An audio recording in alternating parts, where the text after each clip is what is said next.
ওই সুন্দরী মেয়ে, সম্ভ্রান্ত পরিবারের মেয়ে তোমার সাথে অন্যায় অশ্লীল কাজ করতে চাইলো, তুমি বললে ইন্নী আখাফুল্লাহ, আমি আল্লাহকে ভয় করি। তুমি যদি এই কথা বলতে পারো, তাহলে বিচারের মাঠে তোমার জন্য বিশেষ ছায়া অপেক্ষা করছে, জান্নাত অপেক্ষা করছে। এই বোকা ছেলে শোনো, আমি তোমাকে বলেছি তুমি মোবাইলে গল্প বন্ধ করো। শোনো, তুমি যদি এই মহিলার সাথে মোবাইলে গল্প কথা বন্ধ করতে পারো, আজকের পরে যেন তোমার মোবাইলে কোনো ছেলের নাম্বার না থাকে, কোনো মেয়ের নাম্বার না থাকে, সব তুমি মুছে দাও। তুমি একবারে আল্লাহকে ভয় করে মুছে দাও। তোমার জন্য অপেক্ষা করছে জান্নাত, তোমার জন্য অপেক্ষা করছে বিশেষ ছায়া। তোমার ব্যাপারে আল্লাহ তাআলা বলেন, ওয়ানাহান নাফসা আনিল হাওয়া ফাইনাল জান্নাতু হিয়াল মাওয়া। কেউ যদি তার প্রবৃত্তিকে ঠেকাতে পারে, আমি আল্লাহ তাকে জান্নাতুল মাওয়া দিয়ে দিলাম।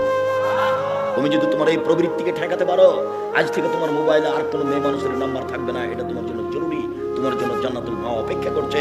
এই কথা আমি বলিনি, এই কথা মুহাম্মদ সাল্লাল্লাহু আলাইহি ওয়াসাল্লাম বলেননি, এই কথা আল্লাহ তাআলা বলছেন। আল্লাহর কথাকে দাম দেওয়ার চেষ্টা করো, আল্লাহর কথাকে মূল্যায়ন করার চেষ্টা করো।